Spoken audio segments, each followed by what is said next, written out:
Coming up on the Bigwater podcast, we've got my longtime friend Nathaniel Welch. We know him as Natty, world famous photographer. You probably want to hear about the story with Tom Petty. That's all I'm going to tell you. You got to listen to hear the rest.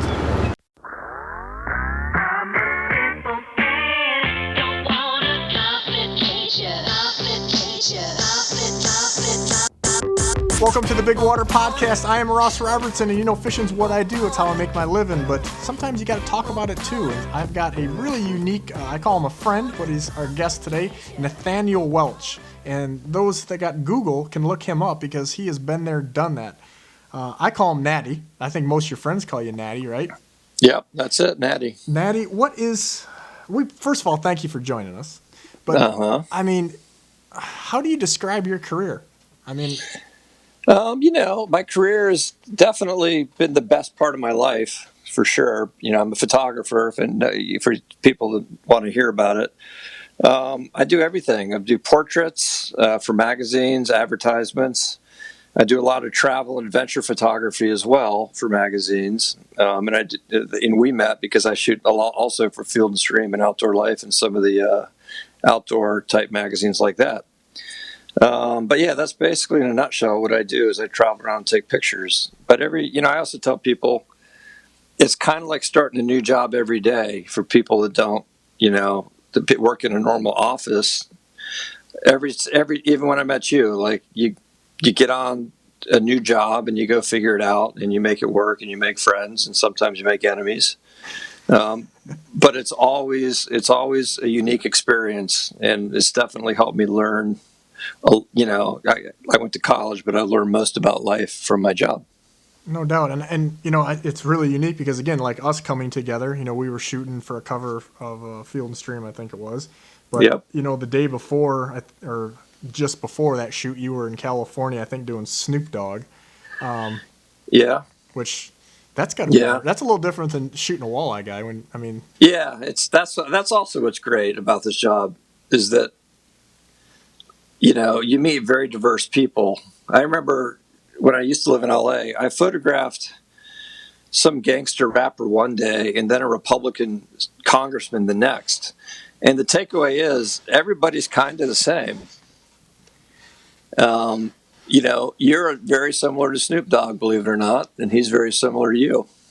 I would love to hear the analogy. Well, I think we're both gangsters at what we do. Is that what you're saying? No, it's just basic human stuff. Trying to figure it out, do better for your kids or your family, that kind of thing. But everyone's kind of the same. And also, I've learned this: you've got something in common with everybody.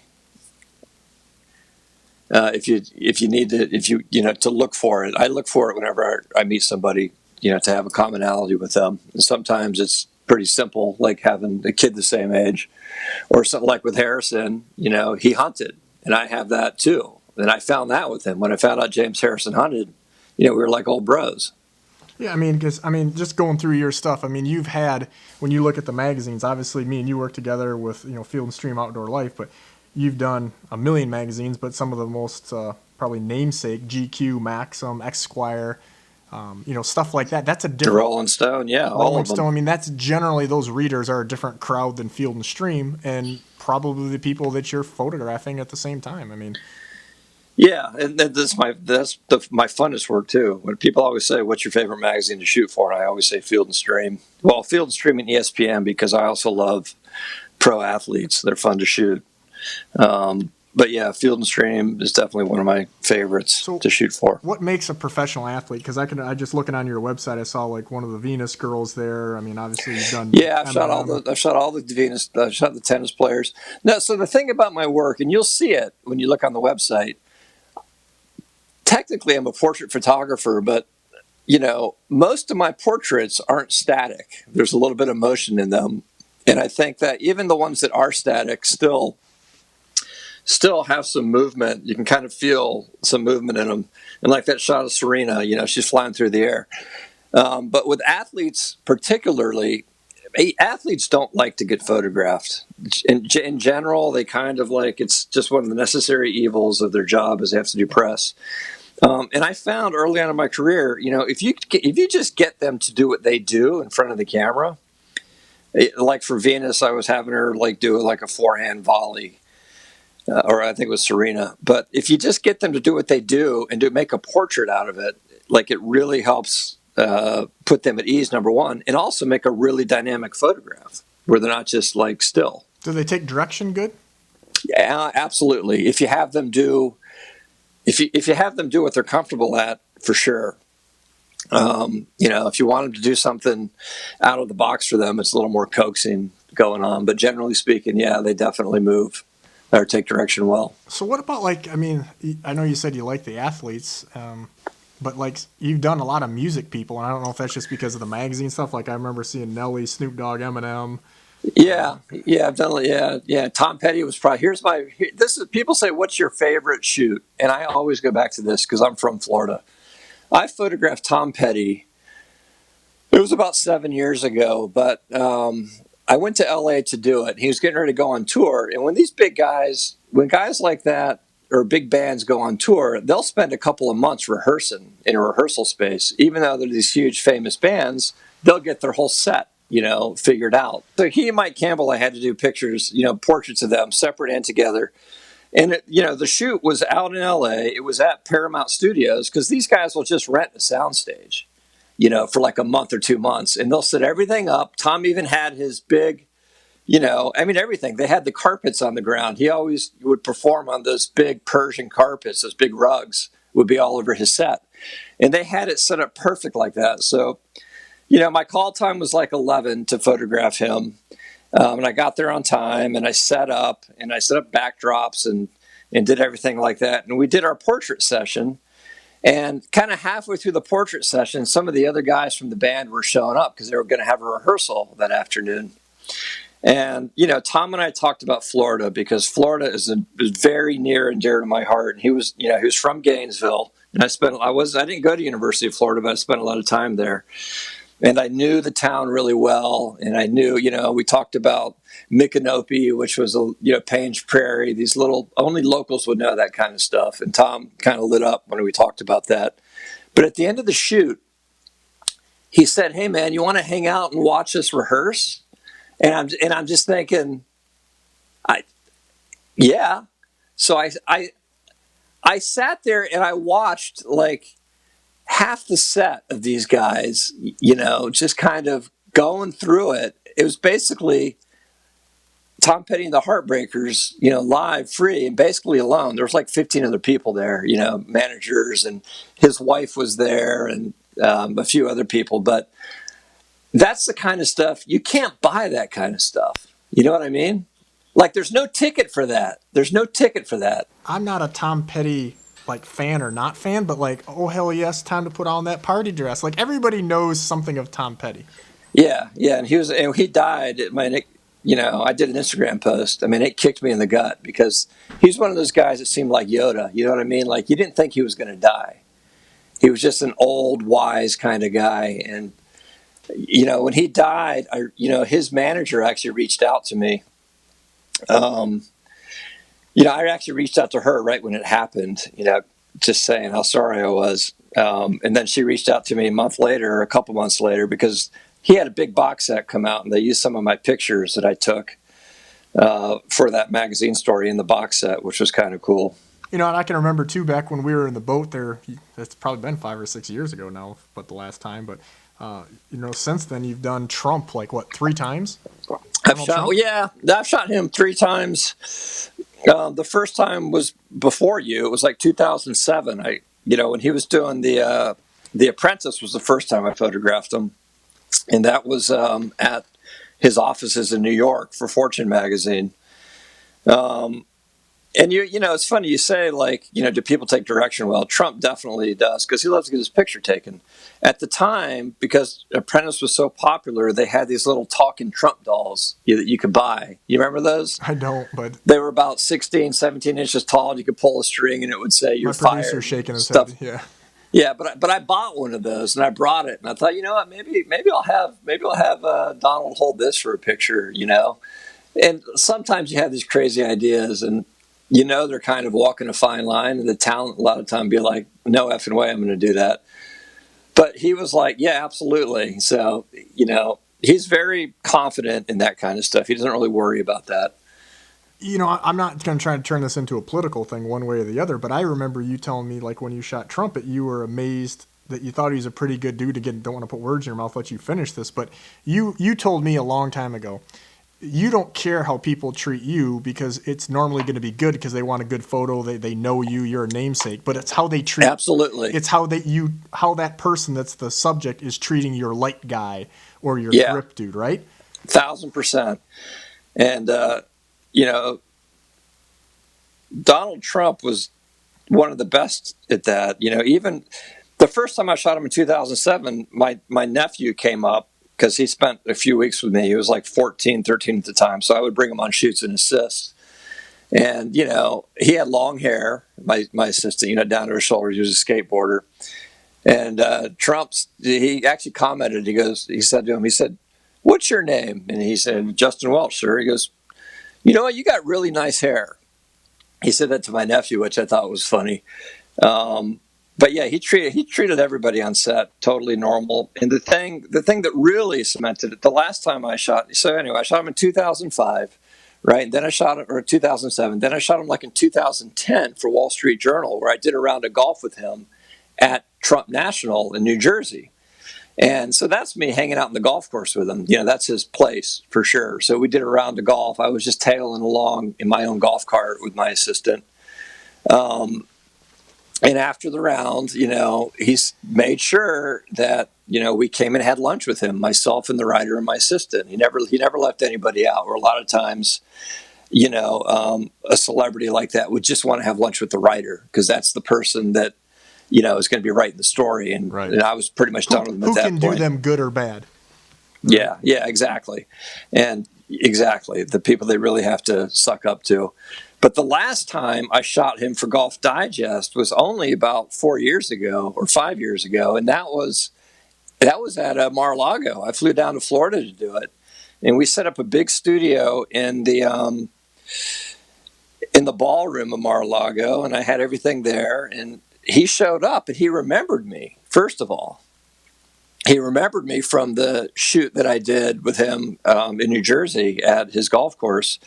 So again, it was a great, great shoot. And I had 2 assistants. I had a hair and makeup person there. And this was around Christmas time. This was like a week before Christmas that's when Mar-a-Lago is like at its height. Well, he had a bunch of meetings or something going on when you were there for that, right? Or am I wrong? Well, he always does, but no, this is before he was running for president. This was just him being the host of Mar-a-Lago. Like we saw Billy Crystal having lunch there while we were getting ready to set up. It was that kind of thing, that kind of vibe. But at the end of the shoot, he said, "You guys should stay for dinner." And he said, "Can you guys stay for dinner?" And we said, "Absolutely." Also, you call him Mr. Trump. You learn that right away. You never call him Donald. Everybody called him Mr. Trump that was around him.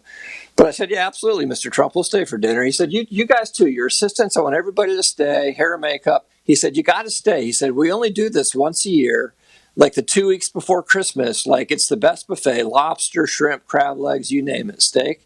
So like he wanted us to stay, which was crazy. He could have just sent us on our way. But the real crazy part was he came back like 15 minutes later. He said, "Do you guys have like coats and ties?" And we said, "Of course not. I'm a photographer. I mean, I had on, jeans and a nice button-down shirt." But he said, "Oh, you guys don't have coats and ties. There's a dress code in the dining room." So right there, he was good. Like he could have said, "I tried, whatever." Still love the guy. He said, let me try something. So he got a phone. There was a house phone there in the ballroom, and he got on the phone with I guess the maitre d' of the restaurant. And he said he was looking for a private room. He was saying, "Are any of the private dining rooms open tonight?" And they had one. So then Trump he got off the phone. He said, "Hey, I found you guys a private dining room, so you don't have to go by the dress code. I can just put you guys in this dining room. You can still have a great meal." And that was awesome, like he made an effort. And then all through the dinner, he kept coming in and, filling our glasses with wine and all that kind of thing. It was pretty cool. So, I mean, what do you think makes you good at your job of, whether it's filming Trump or Eminem? I mean, what has been your advantage? Yeah, that's a tough question. I don't really know. That's a really tough one. I think about that myself too. I mean, it's tough to talk about yourself sometimes, but I mean, obviously you're very well known and you've been doing it a long time. Yeah, I think it's just empathy. Like I tell people, I sleep in 4 Seasons one night and a Motel 6 the next, and I love them both the same. And I think it's that same sort of attitude with photographing people, that they're all everyone's kind of the same, and you approach it that way. Yeah, that's a tough one. I guess just basically, empathy and also just not giving up. You know how it is. You just don't give up. It's like fishing. You don't give up. Well, I know what makes you good at fishing. I mean, or maybe not fishing, because I'm not going to say you're a great fisherman. I'm not going to throw you that bone yet, I'm still waiting on our saltwater trip together. But I can tell you because I work with a lot of photographers. I think that what makes you good, in my opinion, or at least what I see, is you can give really good direction because you actually hunt and fish. Yeah, for that kind of stuff, for sure. I mean, I've been around guys that are shooting for, non-sponsor deals, and they don't know that, the guys they hand me a rod and say, this is what they sent to be in the shoot, and it's a spinning rod with a bait caster on it. You know what I mean? That right. type of thing. And so, I mean, is it even fair to say that you do a lot of these shoots with hunting and fishing? They maybe aren't the most financially advantaged compared to some of the other stuff that you're doing, but it's just because you love it so much? I mean, that's yeah, I mean, I love it, definitely. Like, it's definitely my favorite work. I wish I could only do that kind of stuff, adventure, outdoor kind of stuff. It is fun. I mean, it's harder as I get older, but it's still a lot of fun. Is it harder just because of dealing with the elements? There's more? Yeah. I mean, look, I've been on major backcountry jobs, and I'm 53 now, which isn't super old, but I could handle a lot better in my 30s. Yeah. I can relate to that a little bit. Yeah. You know what I mean? You feel that every morning when I wake up, I got to kind of get the creeks out. Yeah, no doubt. And that's, and because of that authenticity, I know you probably won't want to say the name, but as we talk, drinking some beers and in the boat, me and you, I can remember a pretty famous musician who wanted to do a shoot, and let's just say they weren't, maybe I'll let you fill in the blanks, they're into fishing as much as what maybe somebody in their camp thought they were. No, that was definitely a great story too. And this is a 2-hour story, but I'll break it down to 3 or 4 minutes. So the assignment was to go down to the Virgin Islands to go sport fishing with this big country music star, and it was sold as, he loves to fish. He's got a yacht and a house, a sport fishing boat and a house down in the Caribbean. And he had a record coming out, of course, but his publicist kind of pitched it this way. So we get there, and we're hanging out first night, drinking on the boat, and I'm like, when are we going fishing? And they're like, well, we think it's still too rough, and I'm like, this is like a 60-foot boat, it can handle it. And it wasn't that rough. So after about 3 days, we still hadn't been fishing, and I'm like, look, like, this is a fishing story. I need to do something. My editor's going to be like, what the hell? Like, there's no fishing here. It's just people partying on a boat. And also my other clue was the boat wasn't like a Hatteras or a sport fisherman. It was kind of like a luxury kind of, This wasn't a Viking or a Cabo. No, it wasn't a Viking. It wasn't a Hatteras or anything like that, like I thought it was going to be. It had nothing, and there was no fishing rods anywhere. So push came to shove, and I got a little bit, pushy with his publicist, like, we got to do something. So the next day, it's like, okay, we're going to go fishing. And they pulled out of this little closet these little, like, spinning rods that we would catch, like, pinfish with for bait. Like, this was not something that you go fishing for anything bigger than a little sea trout. Like one of those, somebody get me a rod. Somebody just get me a rod. Yeah. And they still were hemming and hawing that it was like, we can't really go fishing. It's too rough. And I said, well, look, I got to get pictures of you guys at least hanging out with fishing gear. Like, we're getting great pictures as a lifestyle story, but let's at least get a little bit of the fishing in there. Let me back up. I also went down to the local dock because you know how I am. I know sport fishermen and I know captains like you. I went and bought some fish from a boat that went out fishing that day. This And is getting bad fast. Oh yeah, and the funny thing is, they were like blue runners. They were basically big marlin bait. It's like a jack kind of fish, about this long. They were just like these blue runners, and like bonita. That you would use for like a 600-pound blue marlin. So I bought some of the old bait from these guys that I could use for a prop if I needed to. So anyway, we get back there, and I get these guys, his friends and some girls. We had girls with us too, which was nice. And they're hanging on the boat. Podcast I want to hear. They're hanging on the boat with these fishing rods, and nobody knew how to. They're holding spinning rods upside down, putting their their left hand on the knob, reeling like backwards. And I literally had to go, no, you got to turn it around.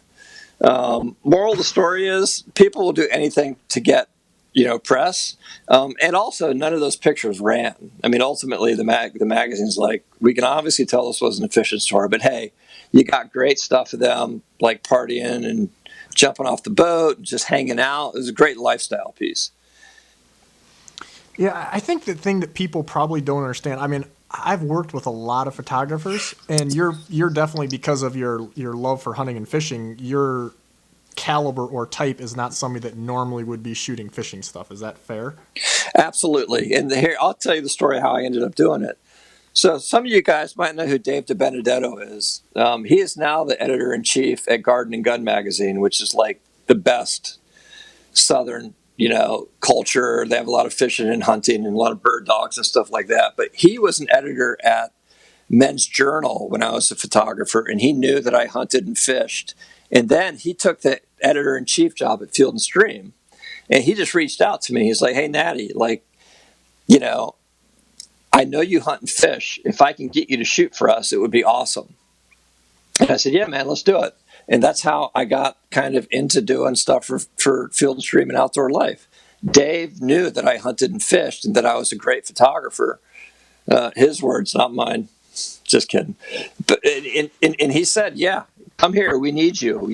And we had a great thing going for a while. Then he, got smart and moved to Charleston and became the editor-in-chief of Garden and Gun. And now that magazine's doing great. It's one of the only print magazines doing well, still thick. And he's doing really well still. Have you seen that mag? Do you know Garden and Gun? I don't. I honestly don't. Yeah, it's really good. Really good magazine. But, and again, the thing that I try to keep my mouth shut and just kind of pay attention when you're around guys that are good at what they do, regardless of what side of the fence you're on. And the thing that kind of surprised me is a lot of the guys that I shoot, they like get in the boat, we do this or we do that. Me and you, on our first shoot together, because we'd done two, we drove around and you were like looking for the spot, and we spent a lot of time like scoping it out. And I was bringing up suggestions. Yeah, you jumped in the truck with me and you had your assistant, and we drove all over, and you were like asking me questions, and like no one ever does that. At least, I never worked with dozens of these guys. They're like, all right, how about this? And then we would go someplace that I thought was what you described, and you're like, no, that's okay. And then here we drive over here, and we're looking at stuff, and like the whole setup of, you just had this vision in your mind. And then when we finally did, we actually the very first time, if you remember this, I went and called a friend up who had a private launch.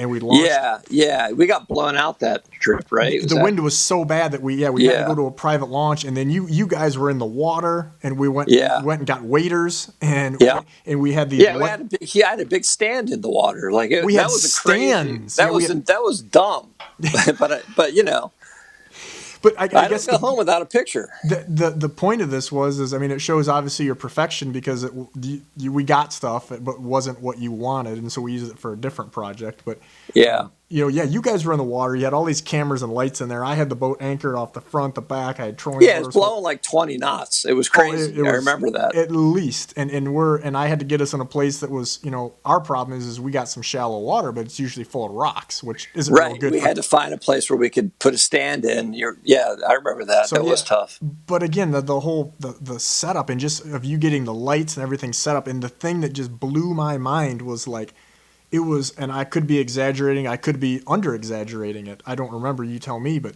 I want to say we had about 2 to 3 hours of setup and all of this stuff going on. And I'm kind of like, me, I'm like, I'm in my game mode. I'm like, go, let's go. We're trying to keep fish, everything. And I mean, my producer's laughing right now because he knows I'm like, let's go.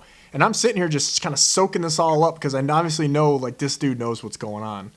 But I'm trying to just feel this out. And then when you start shooting, you're like, all right, we're 10 done. minutes. Yeah, 10 and minutes. I was like, what the what do you mean we're done? Yeah, I'm like, what happened? I'm like, I was going to change a shirt. And you're like, no, we're done. I got it. And the second time we shot, I think it was like 1 minute. You were in there, and it was like a movie. I felt like I was in a movie. You set the thing up. You're like, yeah, move over here. And I okay, yep. And you shot, and you're like, we've got it. I've got the cover.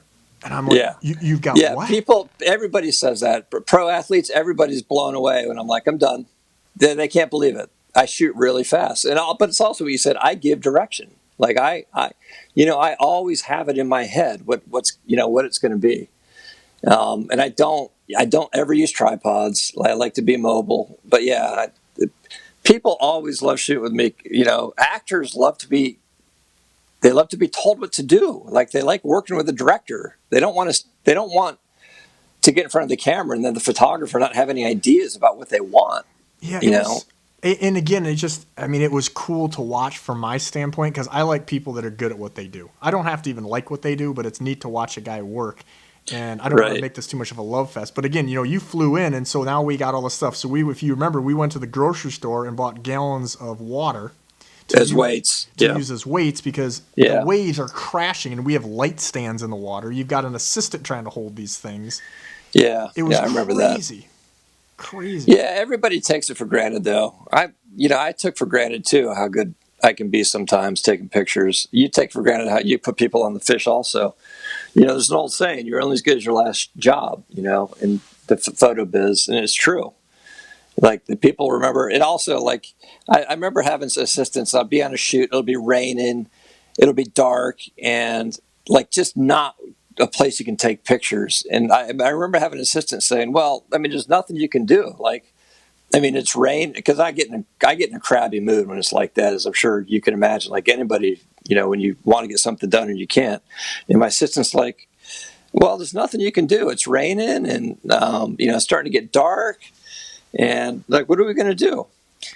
You just tell the editor you couldn't do it. And I said, you know what, man? I said, here's the problem with that. First of all, the editor's not here. So they're not going to know that it's, 42 degrees, raining sideways. Done. Yeah. They don't give a because that photo editor has then got to tell the art director, and then the art director's got to tell the editor in chief.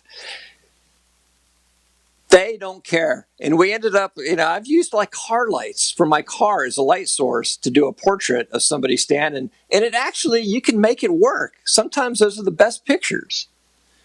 You know what I mean? Like you have that drama then. Like just don't shut yourself down. Like I've always said, you can always make a great picture on every assignment, no matter what the situation. Natty, you always say you can't schedule the fish. And you can control makeup and people a lot better than you can getting fish to bite or the condition of the fish or, of course, the size of the fish. Because, I'm a prime example. The last thing I want to do is see me on a cover of a magazine holding up a 2-pound walleye. Yeah, exactly. Yeah, the hands always, and frankly, like when we do those jobs, we make sure the guide's not too big. Because, even a quality fish, you got a guide that's like 6'4", 280, it's going to make a great fish even look small. And me and you are both big dudes. We're not heavy, but we're both big frame dudes. Yeah, we're big guys. Yeah. It's tough, But yeah, you can't schedule a fish, and that has always been the most stress for me on those shoots. I can deal with everything else, weather, logistics, but the fish thing is tough. And I've had a few really close not getting the fish, but we always got it in the end, and always was a cover on the end. But again, that's just persistence. I've changed flights on a snook shoot. It was a saltwater sportsman shoot, and we're trying to catch a great snook. And if cold front came through and the big guys weren't biting, changed my flight from like 9 in the morning to 3 in the afternoon. We fished. It was Sam Heaton. We fished that morning. And we finally got a big fish, like a nice big snook, a 30-pound fish for the cover. And, but it was literally had to change the flight. It was down in Jupiter. And I ended up catching the fish. That's the funny thing.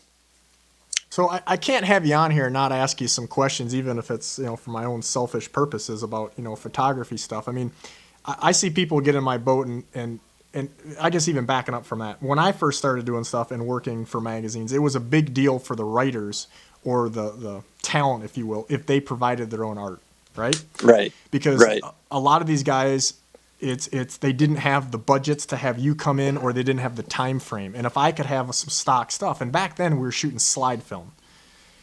Yeah. And again, the difference is I'm not a professional photographer. Hell, I'm barely in my 20s. Yeah, and slide film you got to nail. Like slide film, if you don't hit the exposure right, it's unusable. Yeah, and the thing for even worse, aside from the cost, as a young kid and shooting a pile of these things, people now at home sitting here like the kids, they don't get it. Like, you can't review and delete and put apps on it. Like, you don't know if you got it or you don't. Yeah.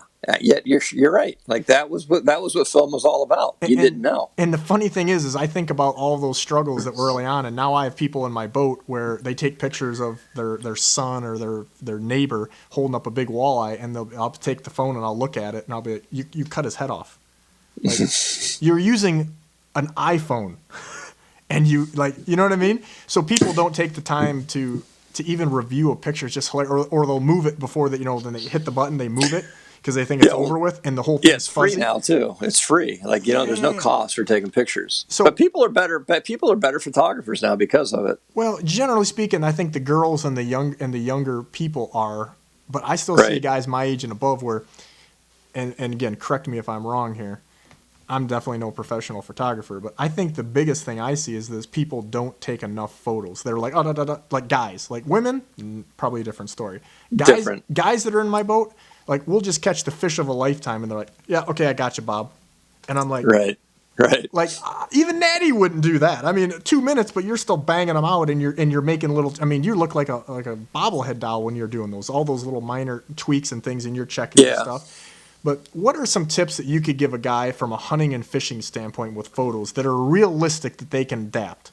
Okay, here's the biggest tip of all. Right when you started talking about that, I thought of tips, and I thought this is the biggest one. The biggest one is to get your camera angle lower. People tend to like to stand up, and they don't change their body from where they just, like, if they're standing up, they just like point the camera down at the person holding the fish or whatever. But you get down, and we give it what's called the hero angle. Executives, people in power always want a low camera angle, not too low, but it gives you that kind of, So are you basically eye level then, or are you just a little bit lower? You're kind of a little lower, and like you're shooting up a little bit. Like chest level, shooting up, and that fish or that animal is going to look better too, where it's more in the foreground. But you may really just kind of get down. And I always tell people it makes it intimate, like you feel like you're part of that experience.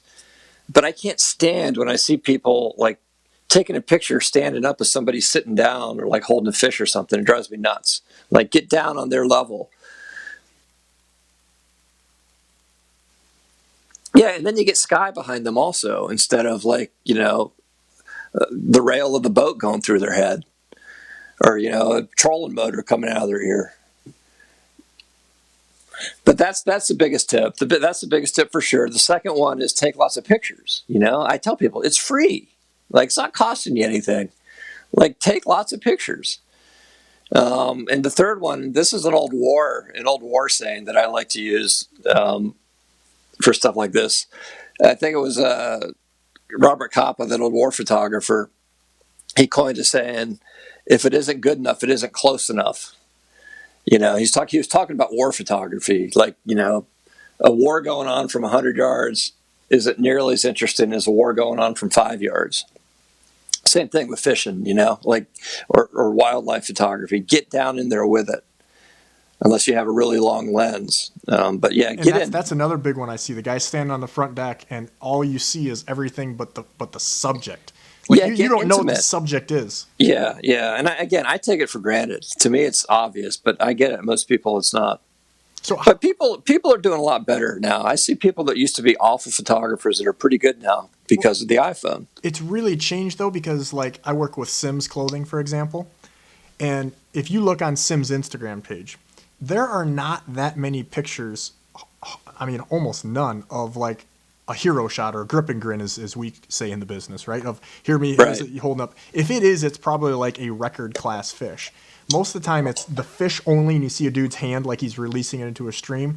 Or what they want is the lifestyle thing. Like Yeah, they're taking a lifestyle. picture, and I'm wearing their little rubber boots, which are amazing, and they're getting the whole pro dry suit, and they're seeing like I'm not even looking at the camera. Like some of the coolest shots, and again, I don't know what this says, but I think it's cool to capture because I'm so caught up in doing what I do, and I don't know if you feel Yeah. like this, that when I see somebody that takes a picture, a guide client or a photographer or whatever, of me, and I don't know what's being taken, and it's me in my element, like doing my thing, I think it's super cool because I don't ever get to see that, and it captures Yeah. Well, something. you take it for granted. The photographer will see it.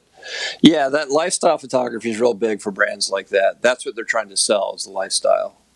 It's not really about the fish as much as the lifestyle. And is there any tips for people that are trying to take a lifestyle thing, or even, maybe it's not a guy that's, maybe somebody's wife's listening to this and it's not necessarily she cares about fish or in the boat, but maybe they're trying to capture their kids, or Yeah, yeah. Just don't talk to them. Like people always like they ruin a photo moment by talking to the subject. Like just take pictures. People feel like you have to express yourself verbally before you take a picture. You don't. because they put on a false persona when they know they're on camera.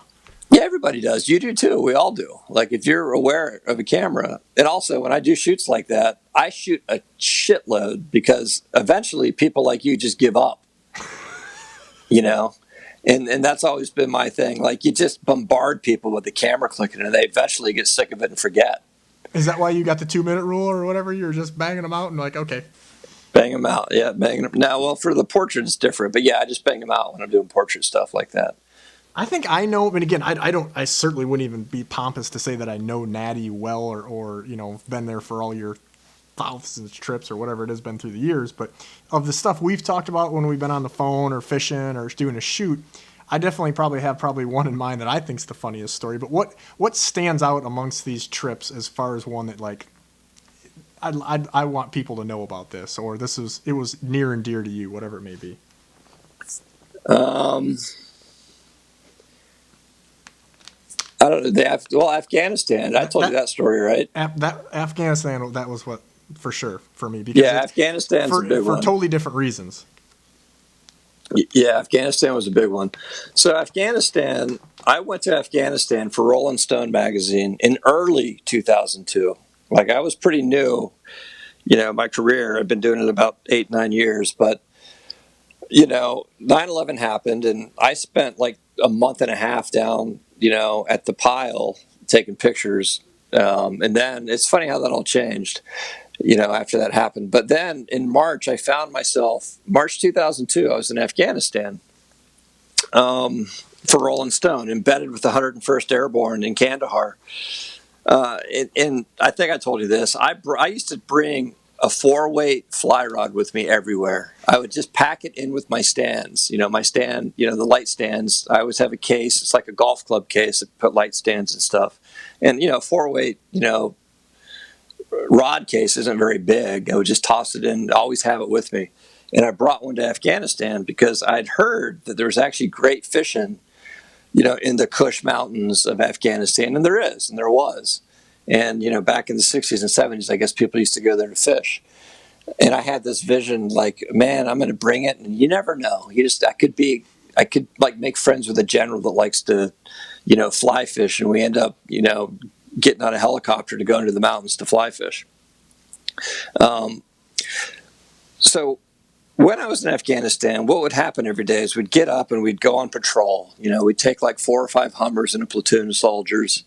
And we would go to these little like communities or villages. And I tell people it looks just like Tatooine from Star Wars. Like there was no paint, there was no color. It was just these like mud adobe huts, kind of just out in the middle of the desert. And it was the weirdest thing. But we would pull up. We had a translator with us. And it was basically just like a peacekeeping sort of community building sort of thing, like we'd have bottled water and, candy for the kids and that kind of stuff. And invariably we'd always, end up with the village elders sitting in one of these little mud places, drinking tea that we knew was going to wreck us later. But the lieutenant told me going in, he said, look, like if you come in on this, you have to drink and eat the food, and you're going to get the shits. I'm just telling you. But it's really rude if you tell them no, whether they're like trying to give you a piece of goat or like really bad tea that is going to make you sick. You kind of have to drink it. We all deal with it. So I agreed. And anyway, we went one day we were, in one of these villages, and I asked about fishing. We had a translator. I said, can you ask these village elders if there's like fly fishing around here? So they get into this conversation. I think Pashtun is the language. I can't remember what it's called, but it's whatever. It's the local Afghani language.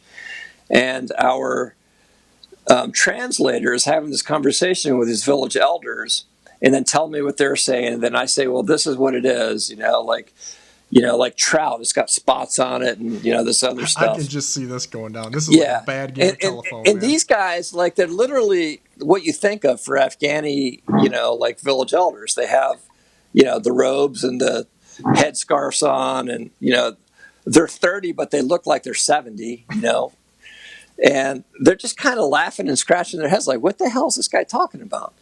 And I said, no, tell him, it's a long stick basically with like a metal spool at the end with some string and like a fake fly on the end that you would get the fish to bite. And, the translator kept talking to him and it's going back and forth. And finally he kind of tells them. And then the translator says to me, they're laughing. They're like, oh, ha, ha. And then the translator looks at me. He says, these guys are asking me, like, how many fish do you normally catch in a day when you do this? And I say, I don't know. Sometimes on a really good day, like 8 or 9. Sometimes 1 or 2 or maybe 4.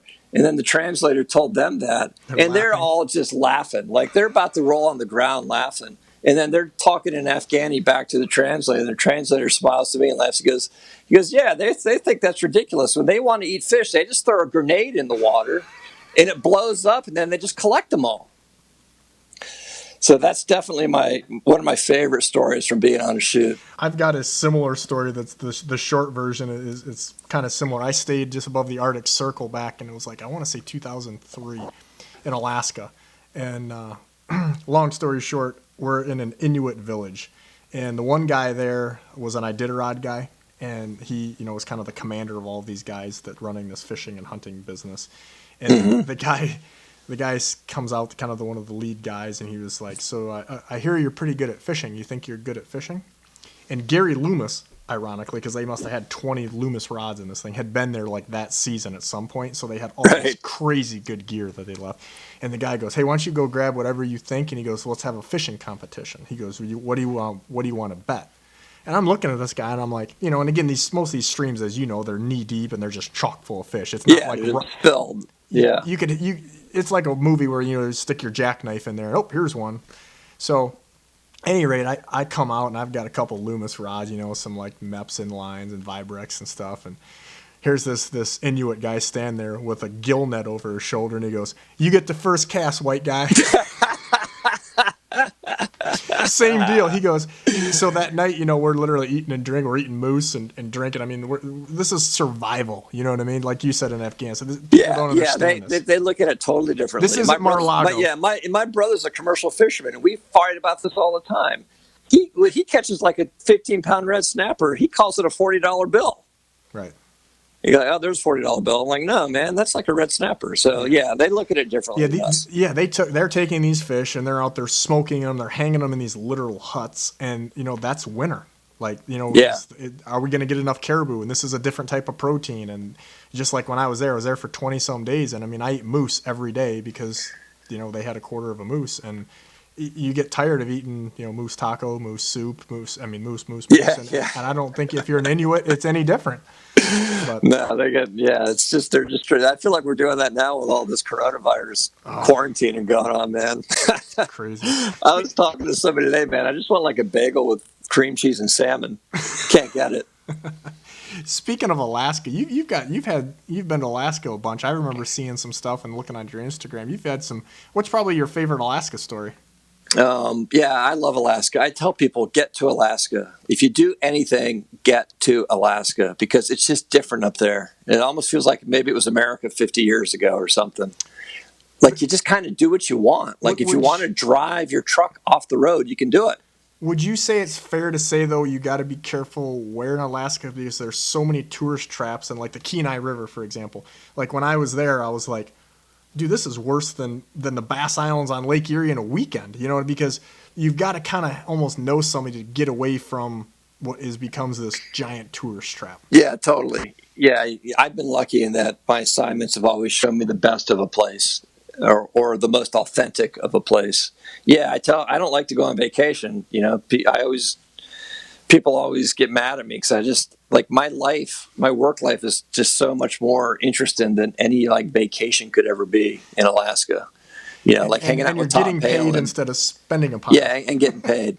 Yeah, and I spent a week one time with the Hummer, you know, driving around Alaska, around Homer. Was that the GQ for a job. thing? Yeah, it was for GQ, and that was actually the first time I shot in Alaska, and it was in the summertime. And I remember it didn't get dark until like 3 a.m. I remember leaving a bar, you know, after a few whiskeys and having to put my sunglasses on. That definitely blew me away. That whole midnight sun thing that happens in Alaska in the summertime. And all the people fishing for the salmon and a lot of halibut fishing going on, but I didn't halibut fish, and that's probably my one big regret is I didn't, you know, get on a charter boat and go halibut fishing. Definitely one of my biggest regrets right there on a shoot is not doing something was that. I think the last one we were, I don't even know if this got on, but when we were talking as we were trying to kind of get set up, we were talking about, and again, I probably know 1% of who you've shot through your career, but Harrison was a big hunter. Yeah, James Harrison, the football his old guy. Pittsburgh Steelers player. That thing's a freak show. Yeah, that was definitely. Again, that was one of those things where we had that commonality. I was saying, you know, you find that one thing, and once I knew he hunted, it's like, oh yeah, that was it. He like showed me his gun safe that was like filled with all kinds of awesome guns. He showed me his freezer that was full of bison that he'd killed. So yeah, that was kind of the common thing. You know, this big, you know, African American football player that you wouldn't normally think like that. Oh, and next thing you know, we're talking about hunting the whole shoot. Joe Perry also, Aerosmith. Joe Perry, same thing. Guy's a hunter. Yes. No kidding. Joe freaking Perry. I've got a picture, and I went up to the Cape to shoot him in his house on Cape Cod. He's barely on the Cape, but he's on the Cape. But he in his big living room with a big stone fireplace. He's got like an African. It was a kudu or some. Yeah, I don't know exactly what kind of African animal it was, but I think it was a kudu buck, you know, hanging over his mantle. And I even did shots with him, you know, like with the guns behind and hold his guitar. Yeah, it was a good shoot.